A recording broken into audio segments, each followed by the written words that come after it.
Outstanding, the ultimate accolade for teachers. We challenge secondary English teacher David Pollicutt to go from good to outstanding. A top inspector will observe one lesson. 2 experts will fine-tune his practice and beef up his presentation. He then gets 2 weeks to take on the advice before the inspector comes back for the final verdict. I think that you should always remember what your strengths are as a teacher and play to them. And I think today possibly I forgot that.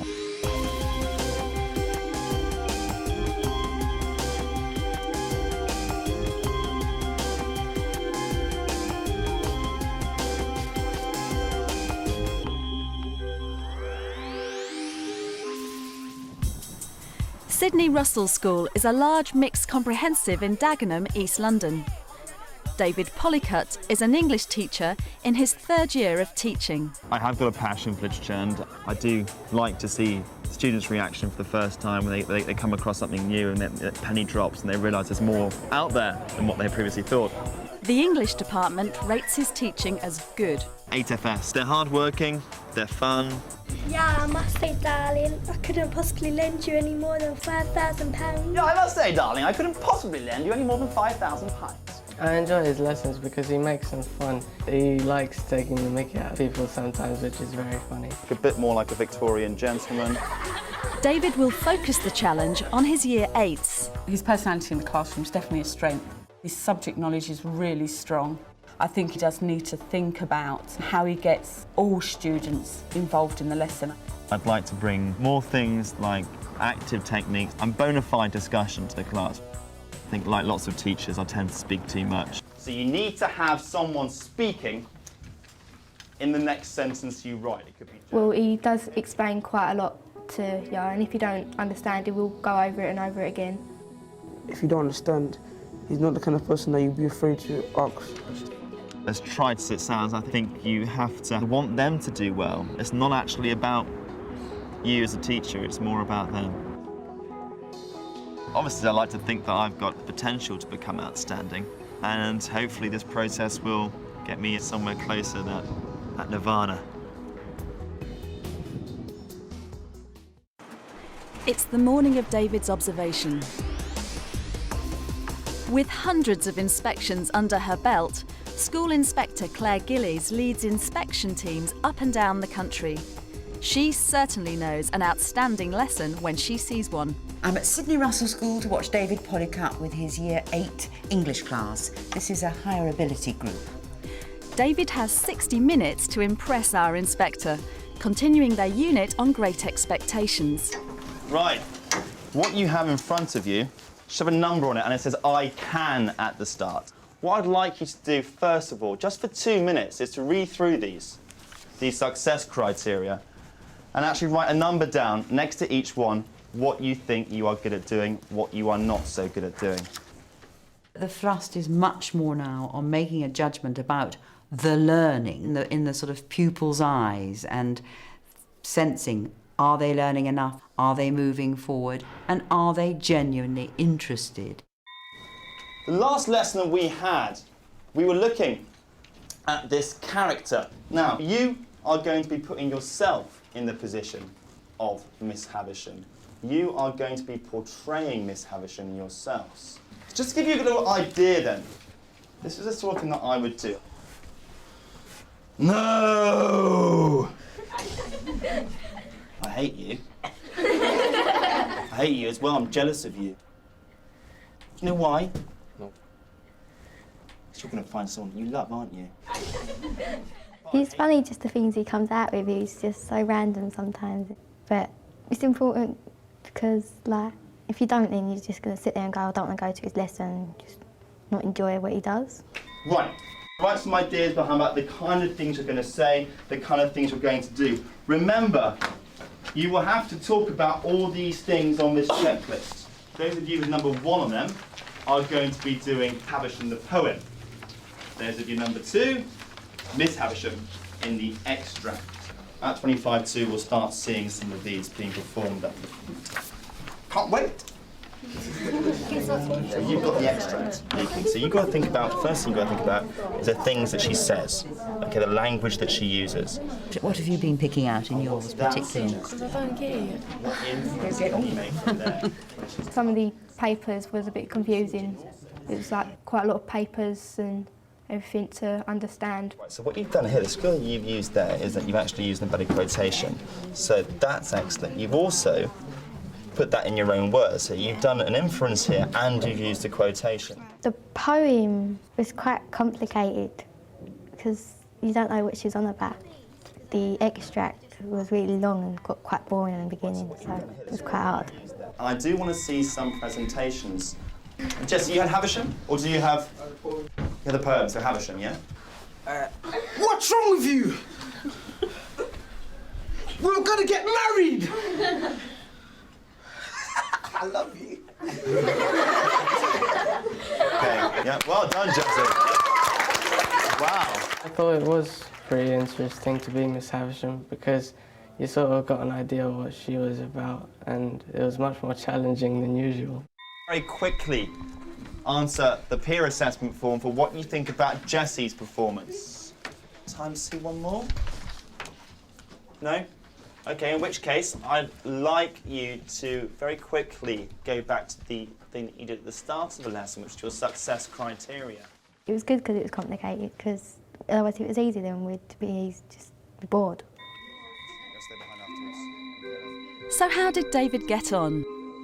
David, thank you very much indeed for letting me share that Year 8 lesson. I really enjoyed it, and so did the pupils. It was quite clear. There was lots of laughter and lots of fun.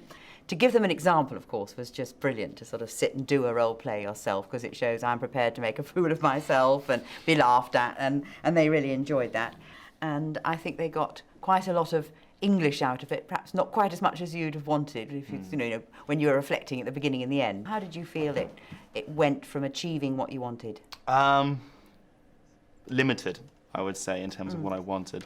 Right, I think yes, they were a little bit blinded by the amount of instructions that I could have simplified that. I think you've hit the nail on the head, yes, a little bit simpler for Year 8 to cope with. From the bits I caught, your individual encouragement and your individual questions and your sort of trying to extend them all the time was super, you know, you really, but you had to do an awful lot of it because some of them, you've sensed, weren't quite clear what they were doing. So just to sort of go through the sort of specifics of the lesson in the sense of the English, I think the giving them 20 minutes to prepare for the presentation in itself was too long, especially in the light of the fact you were going to run out of time towards the end. Yeah. I thought having the two texts was making it more complicated than it needed to be. It might have been easier if we'd all been looking at the same one. And again, on the simplicity front, this was quite challenging, I think, for them to answer every question. Sure. Just a little more sort of simplicity would have actually meant they probably got more out of it because it would have just been a little bit more within their grasp. Right. With the first observation behind him, the inspector highlighted David's need to clarify his lesson objectives by having fewer, clearer instructions in order to reduce his input. Now it's time to bring on the experts. To boost David's progress, help comes from secondary English expert Sabrina Broadbent and voice and communications coach Ulrike Schultebauchloh. They start by watching his lesson. You were in her position. No! I wondered actually whether there was too much focus on performance. I don't think an awful lot of learning is happening anywhere when there's just performance. I noticed a lot of hands in his pockets and so on. The vocal delivery is so emotional, more impact, more structured. Answer the peer assessment form. My emphasis is going to be assessment for learning, less assessment, more learning possibly, and how you tackle a great big book like Dickens.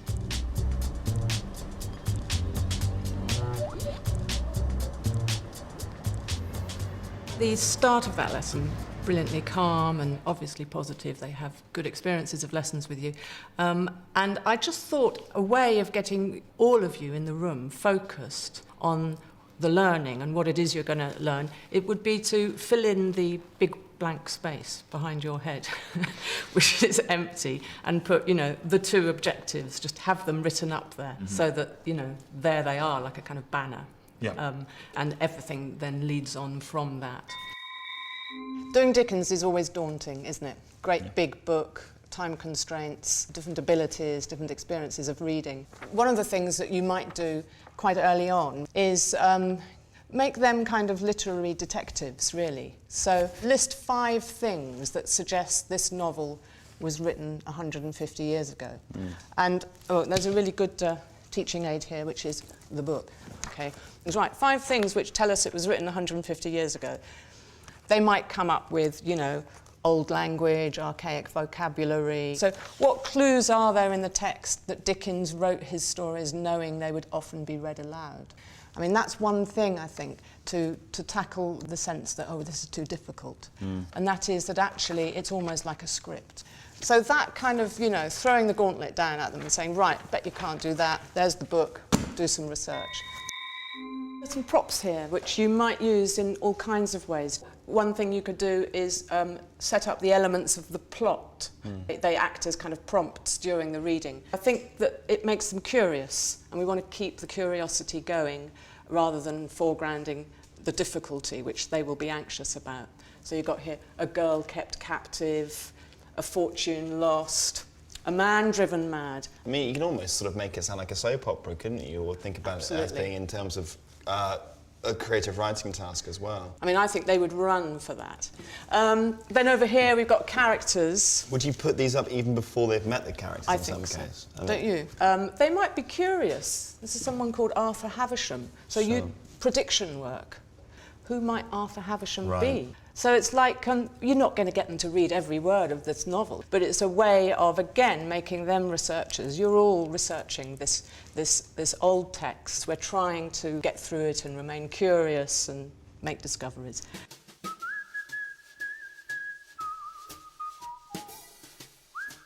Yeah, just how do you come across? I suppose you could say that it's like I don't really care. Yeah? One is casual, looking quite approachable. On the other hand, don't care. Just notice, how does this look?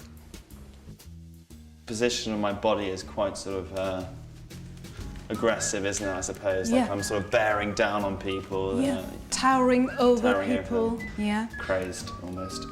Yeah.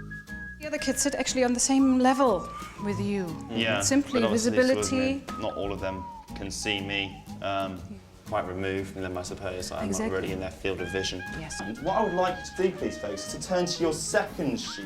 What I noticed watching the video is that you actually have a lot of talk. Yeah? True. So we will look how you can reduce this time and how can you make this more effective. Your voice, the resonance, the speed, your articulation is brilliant.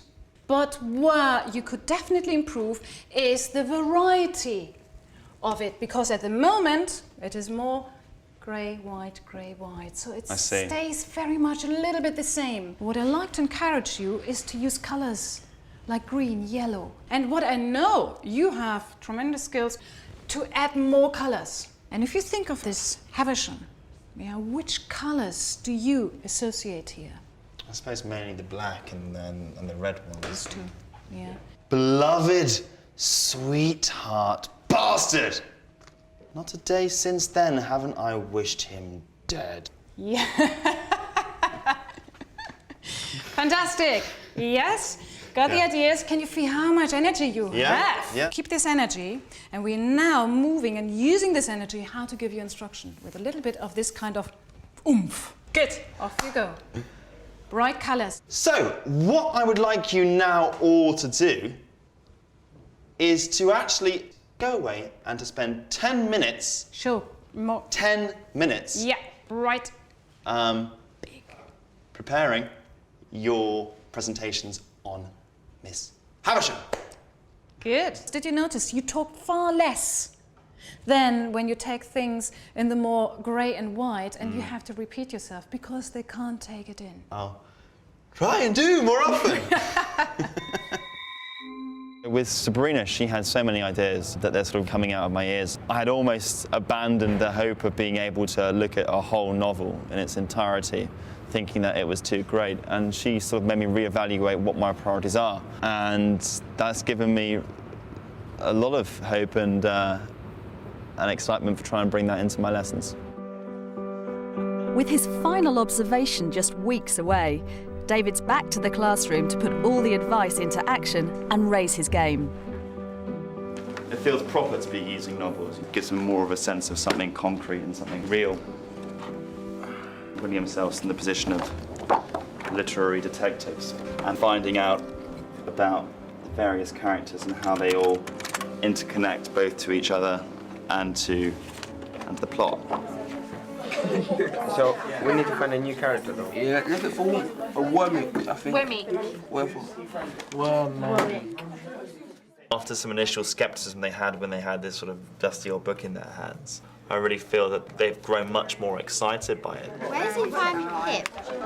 When he find him? Well, he met somewhere, I don't know where. Yeah, somewhere. Look, really different from other lessons, because finding the characters before we start the book is really good. Like, where is it? Trying to find it, rushing through the pages, and you've got like 10 minutes to find it. It's like, hurry up, hurry up, hurry up. I will ask you now to go back into your little groups and for you all to actually look at your last character. I think Ulrika's body language and her tonal advice to me is something that I've tried to work on. It's still something which, to be honest, feels a bit unnatural, but I'm not getting odd looks back from the students, and it does seem that the instructions do, I think, get across clearer. Estella is told to break Pip's heart because Pip falls in love with Estella. What can we think is going to develop between her and Pip? Will it be the untaunted love that was on the board? Like, he likes her, but she won't like him back? This is the unrequited love. So I've had to move these.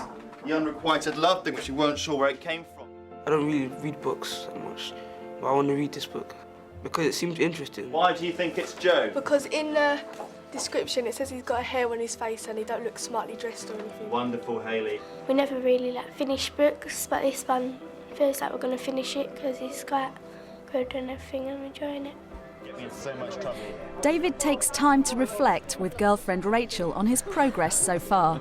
They're getting it much more activity-based. That they can actually sort of take the bull by the horns and run with something, rather than me always having to bring it back to, Mr. Pollicutt at the front. What you want as an English teacher is to see development of passion for literature in those which might normally not be particularly mad keen. My queen. We've invited Sabrina Broadbent to join David and help him team teach his next English lesson. So, David, tell me a bit about how it's gone. Well, the first thing was that as you recommended, I got the dusty books out of the dusty book cupboard, and they did some work on looking at a character in each group. So what's the plan for today? What I'm going to be doing is starting off by getting them to write the opening 2 paragraphs of chapter 9, using as many of these techniques as possible. So it's going to be a bit of plot and a lot about the author's craft and the language and the linguistic features he uses. That's ambitious. Yeah, but I think that's good.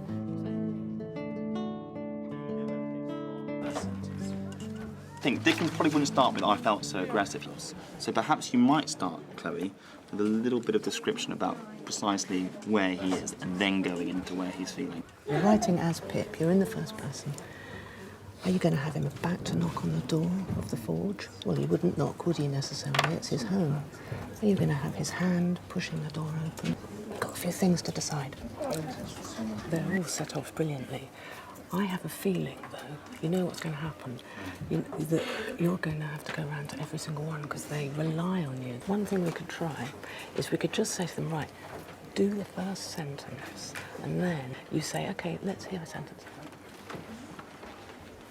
OK, when you finish your first sentence, that's when I want you to put your pens down. So, Ardit's going to kindly volunteer for us. Ardit. The thud of my boots upon the cobbled floor kept reminding me of how thick they were, and the brushing of my hands to my sides reminded me of how coarse they were.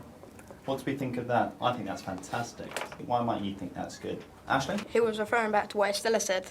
Yeah, that he had thick boots and that he had coarse hands. Great. If people could help me, I couldn't see properly for crying. Everything was all a shimmer. But... Come on, Lee, you want to follow that butt? But I can feel my feet scraping against the hard floor. Actually, not floor, because he's on the road. What shall I use instead of floor? Ground.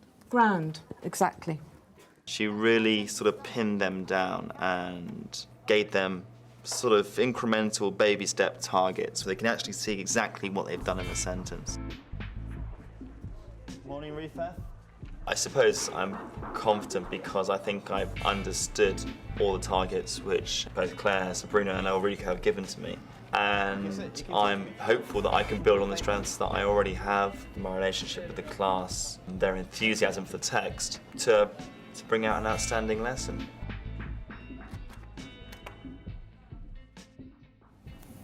It's the day of David's final observation.